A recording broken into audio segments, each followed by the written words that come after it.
స్వాతి నక్షత్రంలో అమ్మాయి పుట్టినా అబ్బాయి పుట్టినా సరే ఎటువంటి దోషము ఉండదండి. దోష పరిహారణ హోమాలు కానీ పూజలు కానీ జపాలు కానీ ఏమీ చేయించిన అవసరం లేదు, ఏ పాదంలో పుట్టినా సరే. ఈ స్వాతి నక్షత్రంలో జన్మించిన వారు సాధారణంగా స్వతంత్ర జీవితాన్ని గడుపుతారండి.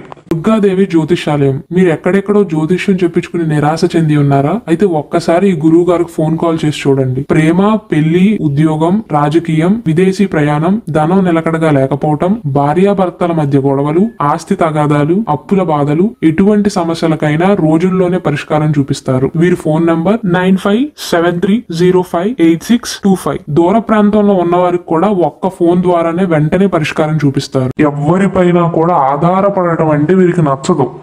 మంచి ప్రవర్తన కలవారు, సున్నితత్వం ఎక్కువ అండి, సాత్విక గుణం ఉంటుంది, దయగలవారు.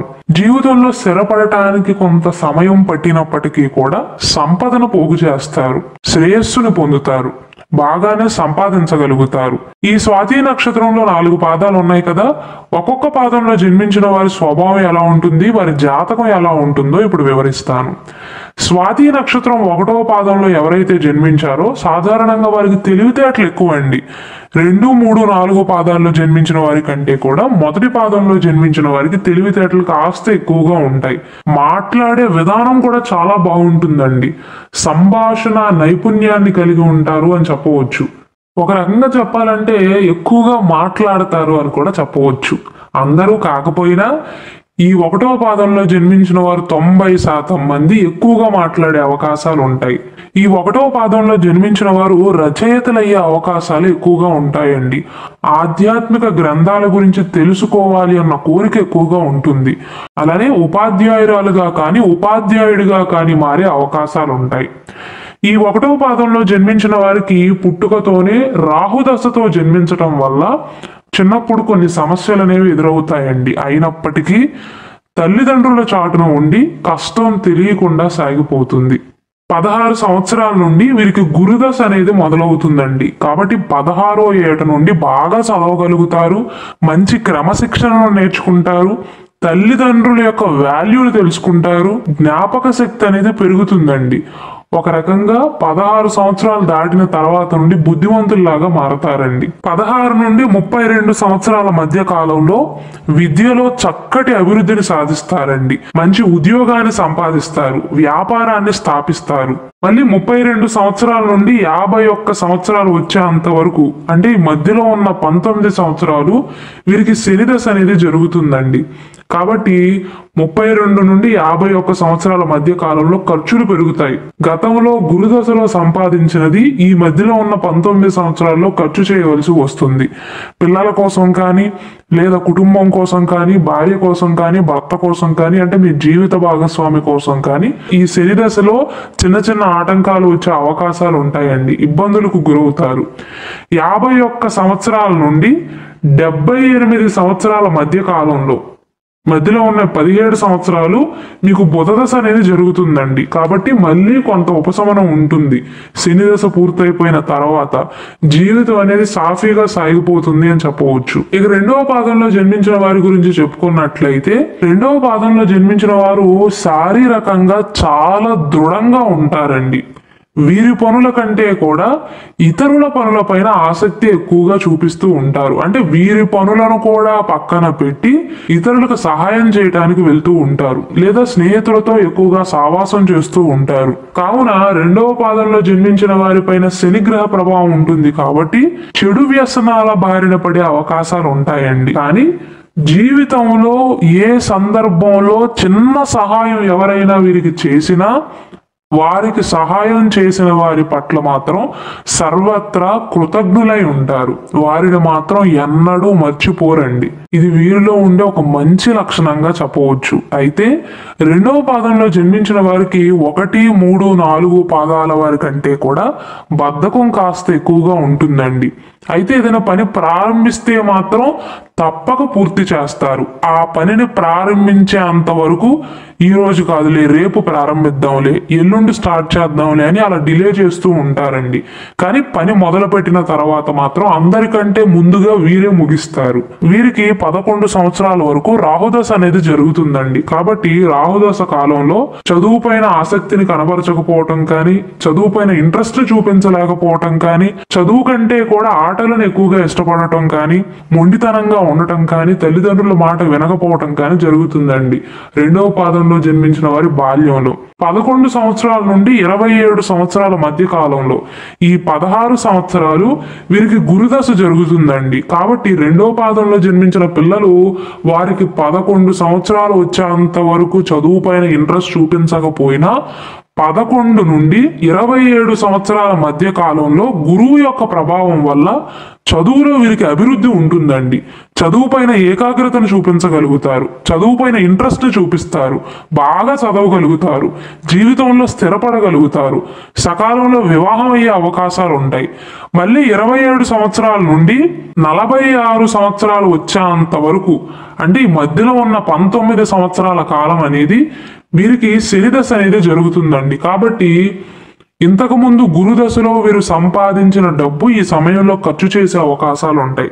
అంటే ఆదాయం కంటే కూడా ఖర్చులు ఎక్కువగా ఉంటాయండి. కాబట్టి ఈ శని దశ సమయంలో 27 నుండి 46 సంవత్సరాల మధ్య కాలంలో మీరు సంపాదించినది జాగ్రత్త చేసుకోవాల్సిన అవసరం ఎంతైనా ఉంది. 46 సంవత్సరాల నుండి 63 సంవత్సరాలు వచ్చేంత వరకు మీకు బుధ దశ అనేది జరుగుతుందండి. ఈ సమయంలో శని దశలో మీరు అనుభవించిన కష్టాల నుండి విముక్తి కలుగుతుందండి. పరిస్థితులు అనేవి చాలా చక్కబడతాయి. మీకు ఉన్న సమస్యలన్నీ కూడా ఒక్కొక్కటిగా తొలగిపోతాయి. బుధ దశ సమయంలో మీకు బాగుంటుందండి, సమస్యలన్నీ కూడా తగ్గిపోతాయి. మళ్ళీ 63 సంవత్సరాల నుండి మీకు కేతు దశ అనేది జరుగుతుందండి. చిన్న చిన్న సమస్యలు ఎదురైనప్పటికీ కూడా వృద్ధాప్యం అనేది సుఖంగా ఉంటుంది. ఇక స్వాతి నక్షత్రం 3వ పాదంలో జన్మించిన వారి గురించి చెప్పుకున్నట్లయితే 1, 2, 4 పాదాలలో జన్మించిన జాతకుల కంటే కూడా 3వ పాదంలో జన్మించిన వారు డబ్బు విషయంలో ఎక్కువగా ఖర్చు చేసే అవకాశాలు ఉంటాయండి. అంటే ఈ స్వాతి నక్షత్రంలోని మిగిలిన పాదాల్లో జన్మించిన వారి మనస్తత్వం ఎలా ఉంటుందంటే, ఇంత కష్టపడ్డాం కదా, ఒక 10 రూపాయలు సంపాదించాం, 5 రూపాయలు దాచుకున్నాం, 5 రూపాయలు ఖర్చు పెడదాం అనుకుంటారు. 3వ పాదంలో జన్మించిన వారు మాత్రం ఇంత కష్టపడ్డాను కదా, 10 రూపాయలు సంపాదించాను కదా, 7 రూపాయలు ఖర్చు పెడతా, 3 రూపాయలు దాచుకుంటా అనుకుంటారండి. అటువంటి మనస్తత్వం కాస్త మొండి స్వభావాలుగా చెప్పవచ్చు 3వ పాదంలో జన్మించిన వారిని. కోపం ఎక్కువగా ఉంటుంది, శత్రువుల పట్ల ద్వేషం ఎక్కువగా ఉంటుంది వీరికి. ఎవరైనా వీరిని కించపరిచి మాట్లాడారనుకోండి, ఖచ్చితంగా వారికి అక్కడికక్కడే బుద్ధి చెప్తారు. ఆవేశం ఎక్కువండి 3వ పాదంలో జన్మించిన వారికి. అందుకే వీరికి తెలివితేటలు ఉన్నప్పటికీ, సామర్థ్యం ఉన్నప్పటికీ కూడా వెనకబడిపోతారు. ఎందుకంటే వారికి ఉండే కోపిష్టి స్వభావం వల్ల. ఈ 3వ పాదంలో జన్మించిన వారికి పట్టుదల, మొండితత్వం ఎక్కువగా ఉంటుంది. కాబట్టి ఏ పని ప్రారంభించినా సరే ఖచ్చితంగా పూర్తి చేస్తారండి. పరిసరాల గురించి కానీ, చుట్టూ ఉండే మనుషుల గురించి కానీ పెద్దగా పట్టించుకోరు. నాకు నచ్చిందా లేదా అన్న వరకే వీరు ఆలోచిస్తారండి. వ్యాపారం వీరికి బాగానే కలిసి వస్తుంది, ఉద్యోగం కూడా బాగానే ఉంటుంది. కానీ ఉద్యోగం చేసే క్రమంలో వారి పై అధికారులతో కానీ లేదా సహ ఉద్యోగులతో కానీ చిన్న చిన్న మనస్పర్ధలు వచ్చే అవకాశాలు ఉంటాయండి. ఎందుకంటే వీరికి పట్టుదల ఎక్కువగా ఉంటుందండి, కానీ స్థిరమైనటువంటి అభిప్రాయాలు ఉంటాయి. వీరికి 7 సంవత్సరాల వరకు రాహుదశ అనేది జరుగుతుందండి. కాబట్టి స్టార్టింగ్ లో పుట్టినప్పటి నుండి వీరికి 7వ ఏట వచ్చేంత వరకు కూడా మొండితనం ఎక్కువగా ఉంటుంది. చిన్నప్పుడు వీరిని చూడండి, ఏ ఆట అయితే ఆడవద్దంటారో దాన్నే ఆడతాను అంటారు. అంటే 3వ పాదంలో జన్మించిన చిన్నపిల్లలు 7 సంవత్సరాలు వచ్చేంత వరకు ఏ పని చేయొద్దంటే అదే చేస్తారండి. అదంతా కూడా రాహు యొక్క ప్రభావం వల్ల. 7వ సంవత్సరం నుండి 23 సంవత్సరాలు వచ్చేంత వరకు అంటే 16 సంవత్సరాల కాలం వీరికి గురుదశ జరుగుతుందండి. కాబట్టి చక్కగా చదవగలుగుతారు, మంచి సమర్థులండి వీరు 3వ పాదంలో జన్మించిన వారు. అందులో ఏమాత్రము కూడా సందేహం లేదు. మొండితనం ఎక్కువగా ఉంటుంది, అదొక్కటే వీరికి నెగిటివ్ పాయింట్. జీవితంలో బాగానే స్థిరపడతారు. అయితే వివాహంలో కొంత జాప్యం జరిగే అవకాశాలు ఉంటాయి. 23 సంవత్సరాల నుండి 42 సంవత్సరాలు వచ్చేంత వరకు ఈ మధ్యలో ఉన్న 19 సంవత్సరాలు కూడా శని దశ కారణంగా ఆదాయం కంటే కూడా ఖర్చులు ఎక్కువగా ఉంటాయండి. మీరు సంపాదించింది దాచుకునే అవకాశం మీకు 23 సంవత్సరాల వరకే.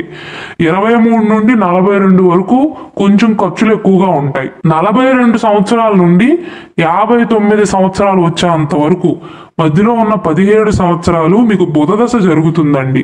ఈ సమయం కూడా మీకు బాగా లాభిస్తుంది.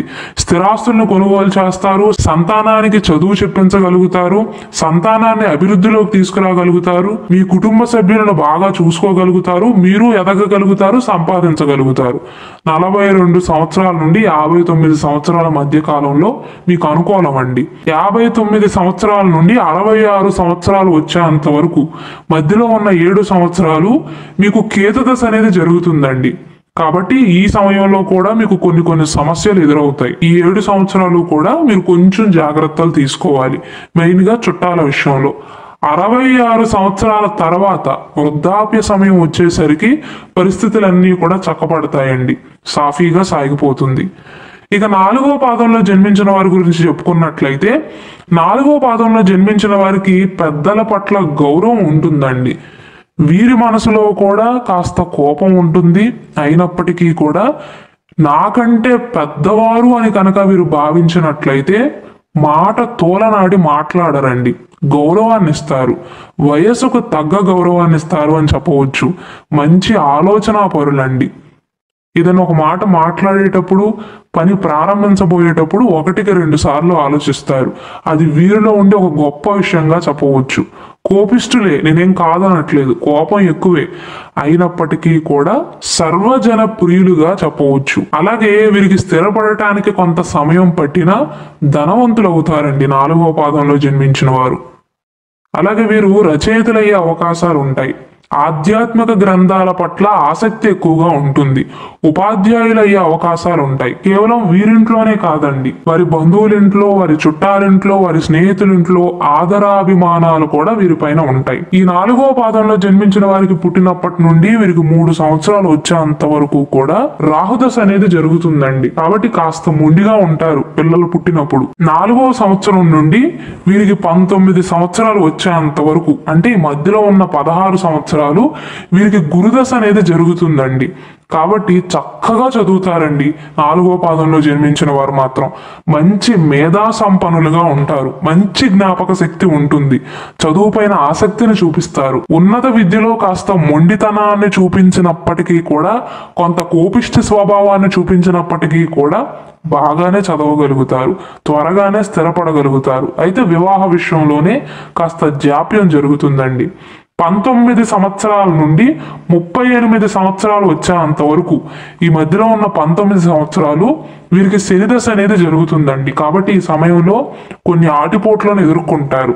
ఆదాయం కంటే ఖర్చులు ఎక్కువ అవటం, ఆరోగ్యం సహకరించకపోవటం, గతంలో గురుదశ సమయంలో మీరు సంపాదించిన సొమ్ము అనేది ఇప్పుడు ఖర్చు చేయాల్సి రావటం, లేదా పిల్లల కోసం ఖర్చు చేయాల్సి రావటం, పెళ్ళిళ్ళ కోసం ఖర్చు చేయాల్సి రావటం, కుటుంబంలో అమ్మా నాన్న కోసం ఖర్చు చేయాల్సి రావటం, చిన్న చిన్న ఆటంకాలు ఎదురవటం, ఎవరేంటో తెలుసుకోవటం, అంటే జీవితంలో గుణపాఠాలను నేర్చుకుంటారండి 19 సంవత్సరాలు కూడా.